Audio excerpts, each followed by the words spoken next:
In your cabin, pack your luggage the night before. Attach luggage tags provided by the cruise line with your group number or color code. Empty the safe. Check for passports, jewelry, wallets, documents. Check all drawers, closets, and under the bed for forgotten items. Return pool towels to avoid charges. Leave gratuities or thank you notes for your room attendant. Optional but appreciated. Documents and finances, review your final bill via the app or stateroom TV for any errors. Settle any outstanding charges, if not on a credit card. Have your passport or ID and cruise card ready for customs and exit. Keep important documents, passport, travel insurance, boarding passes, in your carry-on. Disembarkation timing.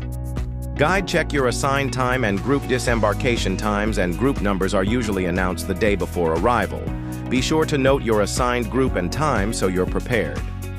Listen for announcements.